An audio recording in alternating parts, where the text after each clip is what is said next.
નમસ્કાર વિદ્યાર્થી મિત્રો, આપણે સેમિકન્ડક્ટર ચેપ્ટરના ઉદાહરણના બધા જ દાખલાઓ પૂરા કરેલા, વચ્ચે જે થિયરીવાળા દાખલા છે એ આપણે સ્કીપ કરેલા, એ તમારે જાતે તૈયાર કરવાના હતા.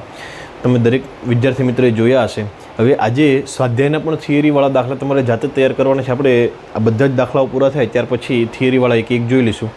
આ ઉપરાંત બીજું કે સેમિકન્ડક્ટરના જે તમને મટીરિયલ પ્રોવાઈડ કરેલું છે આગળના વિડીયોની લિંકમાં, અને આ લિંકમાં આજના વિડીયોની લિંકમાં પણ આપણે મૂકી દઈશું. 1 થી 25 MCQ કર્યા હશે. હવે તમારે 26 થી 50 MCQ કરીને મને ફરજિયાત મોકલવાના છે. તો હવે આપણે સ્વાધ્યાયના દાખલા તરફ આગળ વધીએ તો ડાયરેક્ટ સ્વાધ્યાયનો 14.7 1 થી 6 દાખલાઓ છે મિત્રો, એ થિયરિટિકલ છે, તે તમારે જાતે સમજવાના છે. 14.7 ડાયરેક્ટ જોઈએ. પ્રશ્ન કંઈક એવો છે કે 2.8 ઇલેક્ટ્રોન વોલ્ટ બેન્ડ ગેપ ઉર્જા આપેલી છે મિત્રો. બેન્ડ ગેપ ઉર્જા એટલે વેલેન્સ બેન્ડની વધારેમાં વધારે અને કંડક્શન બેન્ડની ઓછામાં ઓછી ઉર્જાનો તફાવત, એને આપણે ઇજી વડે દર્શાવીએ તો ઇજીનું મૂલ્ય આપેલું છે 2.8 ઇલેક્ટ્રોન વોલ્ટ ધરાવતા સેમિકન્ડક્ટરમાંથી પીએન ફોટોડાયોડ બનાવેલો છે. ફોટોડાયોડ બનાવેલો છે મિત્રો, યાદ રાખજો. ફોટોડાયોડ કયા બાયસમાં હોય છે? રિવર્સ બાયસમાં હોય છે. શું તે 6000 નેનોમીટર તરંગ લંબાઈની પરખ કરી શકશે? તો તમે 6000 નેનોમીટર તરંગ લંબાઈ માટે ઉર્જા એનર્જી ગેપનું એના માટે ઉર્જા કેટલી હશે? 6000 નેનોમીટર તરંગ લંબાઈની ઉર્જા કેટલી હશે? જો એ ઉર્જા એનર્જી ગેપ કરતાં વધારે હશે તો પારખી શકશે, એટલે કે એના કરતાં વધારે. જો એના કરતાં ઓછી હશે તો પારખી શકશે નહીં. તો આપણે 6000 જે લેમ્બડા આપેલું છે 6000 નેનોમીટર, એના માટે આપણે ઉર્જાની ગણતરી કરી શકીએ. તો ઉર્જાનું સૂત્ર થશે E બરાબર HF, મૂળ સૂત્ર આ થશે, અથવા તો HC બાય લેમ્બડા. તમને મિત્રો આ સૂત્રમાં તમે કિંમત મૂકશો અને તમને જે ઉર્જા મળશે એ જૂલ એકમમાં મળશે. તમારે એને ઇલેક્ટ્રોન વોલ્ટમાં ફેરવવી હોય તો 1.6 × 10⁻19 વડે ભાગવી પડશે. તો સૌપ્રથમ આપણે એ ઉર્જાની ગણતરી કરી લઈએ. Hની કિંમત છે 6.625 × 10⁻34. Cની કિંમત છે 3 × 10⁸, અને લેમ્બડાની કિંમત છે 6000 નેનોમીટર, એટલે કે 6000 ગુણ્યા નેનો એટલે 10⁻9. આ તમને કયા એકમમાં મળશે મિત્રો? જૂલ એકમ મળશે. જો તમારે ઇલેક્ટ્રોન વોલ્ટમાં ફેરવું હોય તો તમે ડાયરેક્ટ અહીંયા ભાગ્યા, એટલે કે આના છેદમાં 1.6 ગુણ્યા 10⁻19 કરો એટલે ડાયરેક્ટ તમને ઇલેક્ટ્રોન વોલ્ટ એકમમાં મળશે. તો હવે આની ગણતરી કરી દઈએ તો કેલ્ક્યુલેટરની મદદથી ગણતરી કરીએ. 6.625 × 3 ડિવાઈડ બાય 6,000 1.6. તો આનો મિત્રો આન્સર આવશે 2.07 × 10⁻3. હવે આપણે ઘાત કરવી પડશે. -34 + 8, -34 + 8 કેટલા થશે? અહીંયા -9, ઓકે બરાબર છે, -90 બરાબર છે. તો આ કેટલા થશે? 19 અને 9, તો કે 19 ને 9 28, -28. તો -34 -28 એટલે કેટલા થશે? -34 -28 એટલે ઉપર -6 રહેશે. -6 + 8 એટલે 2 થશે, એટલે કેટલા થશે? 10⁻2 થશે. તો કેટલું થશે? 2.07 × 10⁻1 એટલે 0.207 ઇલેક્ટ્રોન વોલ્ટ.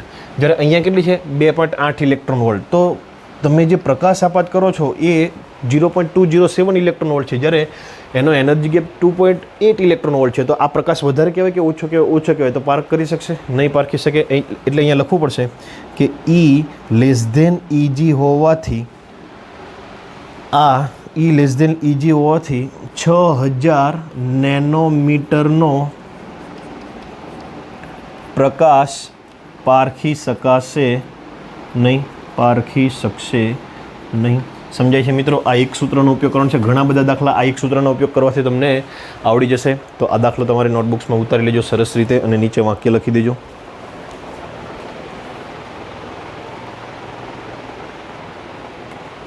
મિત્રો નેક્સ્ટ દાખલો છે 14.8. 1 મીટર ક્યુબ દીઠ સિલિકોનના પરમાણુની સંખ્યા 5 × 10⁻28 છે.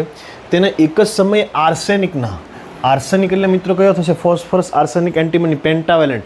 એટલે પેન્ટાવેલેન્ટ હશે એટલે પહેલેથી 1 ઇલેક્ટ્રોનની સંખ્યા વધારે હશે, એટલે ડોનર હશે કે એક્સેપ્ટર હશે? તો કે ડોનર હશે. અને પરમાણુ પ્રતિ મીટર ક્યુબ, તો ડોનરને આપણે ND વડે દર્શાવીએ. ND કેટલા થશે? 5 × 10⁻22 પરમાણુ પ્રતિ મીટર ક્યુબ. 1 મીટર ક્યુબમાં આપણે એની ઘનતા દેખાડી.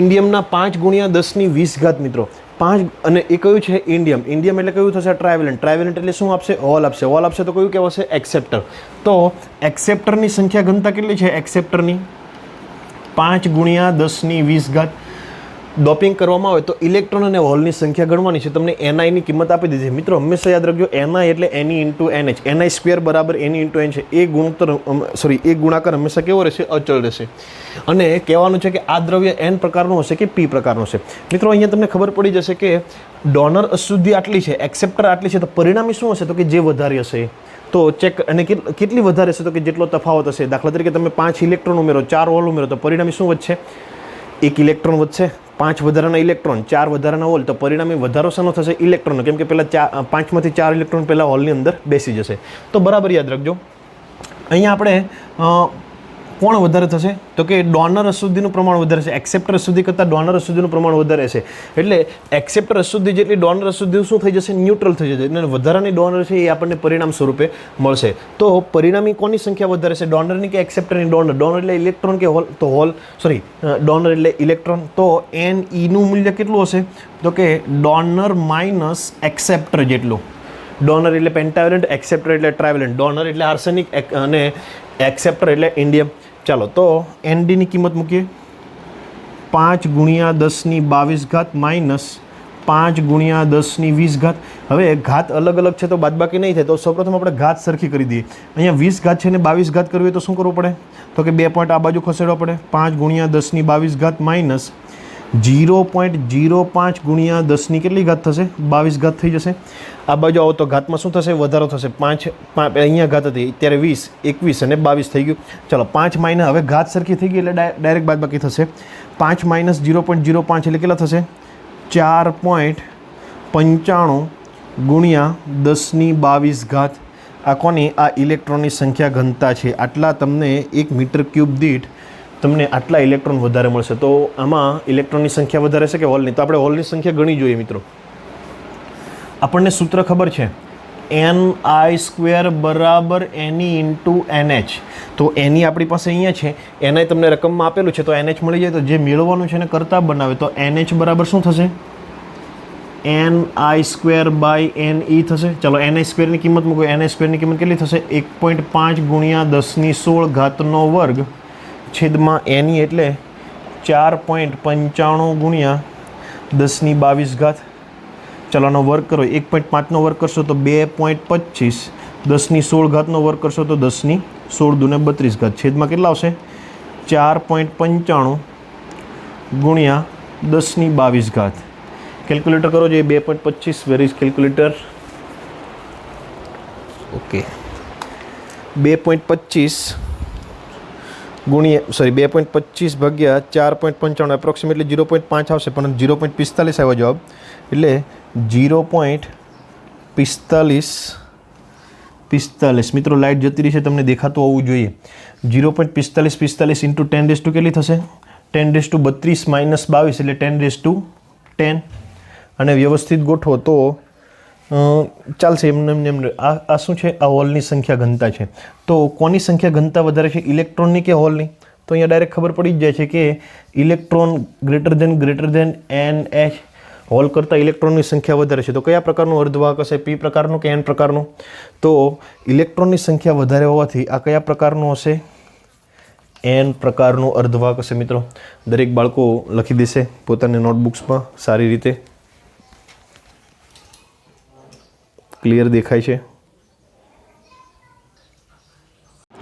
તો મિત્રો નેક્સ્ટ દાખલાની રકમ છે ઇન્ટ્રિન્સિક સેમિકન્ડક્ટરમાં ઉર્જા તફાવત Eg બરાબર 1.2 ઇલેક્ટ્રોન વોલ્ટ ઉર્જા તફાવત આપી દીધો Eg તેની હોલ ગતિશીલતા ઇલેક્ટ્રોનની ગતિશીલતા કરતાં ઘણી ઓછી છે ગતિશીલતા એટલે મિત્રો મોબિલિટીને આપણે મ્યુ વડે દર્શાવે અહીંયા એવું કીધું કે હોલની ગતિશીલતા ઇલેક્ટ્રોનની ગતિશીલતા કરતાં ઘણી ઓછી છે એટલે આવું લખી શકાય આન્સર સ્વરૂપે લખીએ કે હોલની ગતિશીલતા એ ઇલેક્ટ્રોનની ગતિશીલતા કરતાં ઘણી એટલે કે ઇલેક્ટ્રોનની મોબિલિટી ઘણી વધારે છે. મોબિલિટી એટલે શું? તમે ચેપ્ટર નંબર 3 વિદ્યુત પ્રવાહમાં તમે ભણી ગયા છો. અને તે તાપમાન પર આધારિત નથી. તો 600 કેલ્વિન તાપમાને અને 300 કેલ્વિન તાપમાને તેની વાહકતાનો ગુણોત્તર કેટલો હશે? શુદ્ધ વાહકની સંખ્યા ઘનતા એનનો તાપમાન સાથેનો આધાર તમને આ સમીકરણ વડે આપી શકાય છે. Ni બરાબર N0 exponential minus EG/2 kB. kB એટલે બોલ્ટ્સમાં અચળાંક. મિત્રો તમને kBની કિંમત ખબર હોવી જોઈએ કે kB એટલે 1.38 ગુણ્યા 10⁻23 વડે અપાય છે ને N0 એ અચળાંક છે. હવે આપણે વાહકતાનો ગુણોત્તર મેળવવાનો છે મિત્રો. તો સૌપ્રથમ વાહકતાનું સૂત્ર લખવું પડશે. આપણને મોબિલિટી અને વાહકતાનો સંબંધ ધરાવતો હોય એવું સૂત્ર તમને ખબર છે કે સિગ્મા બરાબર મ્યુ NE. મ્યુ એટલે મોબિલિટી, સિગ્મા એટલે વાહકતા, N એટલે સંખ્યા ઘનતા અને E એટલે ઇલેક્ટ્રોનનો વિદ્યુતભાર.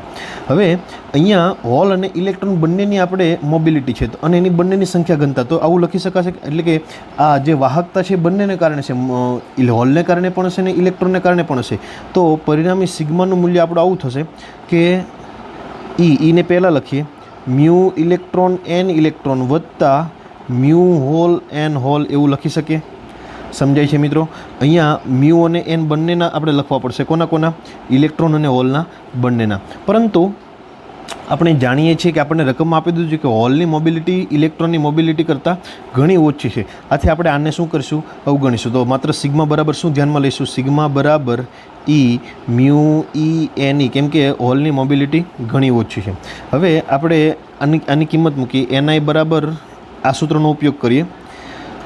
Ni બરાબર શું છે? Ni બરાબર N0 એક્સપોનેન્શિયલ માઇનસ EG/2 kBTનો ઉપયોગ કરીએ. ચાલો હવે સિગ્માનું સૂત્ર શું છે મિત્રો? સિગ્મા બરાબર E મ્યુ NE. તો અહીંયા NEની જગ્યાએ આ સૂત્ર લખી શકાશે કેમ કે NE એ ઇન્ટ્રિન્સિક સેમિકન્ડક્ટર. આપણને ખબર છે કે Ni બરાબર NE બરાબર NH થાય. તો NEની જગ્યાએ NIનું સૂત્ર લખી શકાય. તો સિગ્માનું સિગ્મા, Eનું E, મ્યુ Eનું મ્યુ E અને NEની જગ્યાએ શું લખી શકાશે? આને NIને NE પણ કહી શકશે, NIને NE પણ કહી શકાય.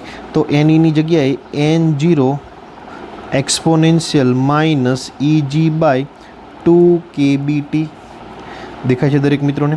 હવે E મ્યુ N0 એ શું થશે? E એટલે ઇલેક્ટ્રોનનો વિદ્યુતભાર, મ્યુ E એટલે મોબિલિટી. એ તાપમાન પર આધારિત નથી. આપણને કીધું છે કે મોબિલિટી છે તાપમાન પર આધારિત. તાપમાન બદલતા મોબિલિટી ના બદલે એટલે મ્યુ અચળ અને N0 એ પણ અચળાંક છે. તો આ આખો એક અચળાંક થશે. એ અચળાંકને આપણે સિગ્મા 0 કહીએ. Sigma 0 exponential minus EG/2 kBT. હવે આપણને બે જુદા જુદા તાપમાન આપેલા છે. એક તાપમાન છે 600 કેલ્વિન, બીજું તાપમાન છે 300 કેલ્વિન. T1 બરાબર 600 કેલ્વિન લઈએ અને T2 બરાબર 300 કેલ્વિન લઈએ. તો આપણને બે સિગ્મા મળશે, સિગ્મા 1 અને સિગ્મા 2. તો બંનેની કિંમત મૂકી દઈએ. જો તાપમાન સિગ્મા 1 હોય તો તાપમાન કેટલું હશે? 600 કેલ્વિન. તો ડાયરેક્ટ કિંમત મૂકી દઈએ. Sigma 0 exponential minus EG/2 kB 600 અને સિગ્મા 2 બરાબર શું લખી શકાશે? Sigma 0 exponential minus EG/2 kB 300. હવે બંનેનો ગુણોત્તર લઈ લે. આપણને શું મેળવવાનું છે? વાહકતાનો ગુણોત્તર મેળવવાનો કીધો છે. તો બંને સિગ્માનો ગુણોત્તર કરીએ. સિગ્મા 1/સિગ્મા 2. ચાલો તો આ બંનેનો ભાગા કરવાનો છે. તો સિગ્મા 0 ઉડી જશે, એક્સપોનેન્શિયલ ઉડી જશે, EG ઉડી જશે, 2 kB ઉડી જશે, 600 300. અરે ભાઈ એક્સપોનેન્શિયલ એ વિધેય છે. સાઇન સાથે આપણે આ જે વિધેય છે એની સાથે ના ઉડે. ખાલી સિગ્મા 0 જ ઉડશે. યાદ રાખજો, એક્સપોનેન્શિયલ નહીં ઉડાડતા. આપણે સાઇન θ1 ને સાઇન θ2 તો સાઇન ના ઉડે. θ1/θ2 એવું ના થાય. એટલે એક્સપોનેન્શિયલ તમારે રાખવું પડશે. એટલે આપણો જવાબ શું આવશે? સિગ્મા 0 ઉડી જશે. તો exponential EG/2 kB 600 minus EG/2 kB 600 છેદમાં એક્સપોનેન્શિયલ માઇનસ EG/2 kB 300. સમજાય છે મિત્રો? હવે આગળ તરફ વધીએ તો જ્યારે ભાગાકાર હોય, લોગનો જ્યારે ભાગાકાર લોગનો ભાગાકાર હોય તો ત્યારે શું થશે? લોગની બાદબાકી થશે. તો આવું કહી શકાશે. એક્સપોનેન્શિયલ બાદબાકી કરીએ માઇનસ EG/2 2 KB 600 માઇનસ આનું આ સૂત્રનું માઇનસ એટલે માઇનસ શું થઈ જશે પ્લસ. તો હવે શું લખાશે EG બાય 2 KB 300. હવે જે કોમન નીકળતું એને કોમન કાઢી દઈએ. ચાલો એક્સપોનેન્શિયલના એક્સપોનેન્શિયલ EG કોમન નીકળી જશે, 2 KB કોમન નીકળી જશે. તો અહીંયા શું વચ્ચે 1/300 ધનવાળું પહેલાં લખીએ માઇનસ 1/600 બધી કિંમતો મૂકી. એક્સપોનેન્શિયલના એક્સપોનેન્શિયલ EGની કિંમત એનર્જી ગેપની કિંમત તમને મિત્રો રકમ આપેલી છે 1.2 ઇલેક્ટ્રોન વોલ્ટ. તો એક્સપોનેન્શિયલ EG એટલે 1.2 ગુણ્યા ઇલેક્ટ્રોન વોલ્ટને આપણે જૂલમાં ફેરવવું પડશે, કેમ કે આપણે જ્યારે પણ સૂત્રમાં કિંમત મૂકતા હોય ત્યારે એ ઇલેક્ટ્રોન વોલ્ટ એકમમાં ક્યારે ના મૂકે, એને હંમેશા જૂલમાં જ મૂકવું પડે. એટલે 1.2 ગુણ્યા 1.6 ગુણ્યા 10⁻19 છેદમાં 2 KBની કિંમત તમને ખબર છે, આપણે ધોરણ 11માં આવી ગઈ. બોલ્ટ્ઝમાન અચળાંક 1.38 ગુણ્યા 10⁻23 ઇન્ટુ 1/300 માઇનસ 1/600. એટલે અહીંયા 600 લાવો હોય તો ઉપર 2 વડે ગુણવા પડે, એટલે ઉપર નીચે 2 વડે ગુણીએ તો 2 - 1 એટલે 1/600. ચાલો હવે કેલ્ક્યુલેશન કરશો તો તમને આન્સર મળશે. કેલ્ક્યુલેશન કરવાથી આન્સર મળશે તમને 11.6 મિત્રો. કેટલો? 11.6. કોના બરાબર? σ1/σ2 બરાબર એક્સપોનેન્શિયલ 11.6. તો આનો મતલબ એવો થશે σ1/σ2 એક્સપોનેન્શિયલ એટલે eની ઘાત, eની 11.6 હવે શું કરશું આપણે? બંને બાજુ લોગ લઈશું. તો લોગ σ1/σ2 બરાબર લોગ E 11.6 આગળ આવી જશે, એટલે 11.6 અને લોગ કેટલા થશે? eની કિંમત 2.718. તો 11.6 ના 11.6 જે છે તે 2.718નું થશે 0.4343 અને આ બંનેનો ગુણાકાર કરવાથી તમને મળશે 5.1247. મિત્રો તમને આ લોગ અને એન્ટીલોગ કરતાં આવડતું હશે, એવી મારે શીખવાડવાની જરૂર નથી. આ કોના બરાબર? 5.1247 કોના બરાબર થશે? તો કે લોગ σ1/σ2 બરાબર. આપણે તો σ1/σ2 મેળવવાનું છે, તો હવે બંને બાજુ શું કરીએ? એન્ટીલોગ કરીએ.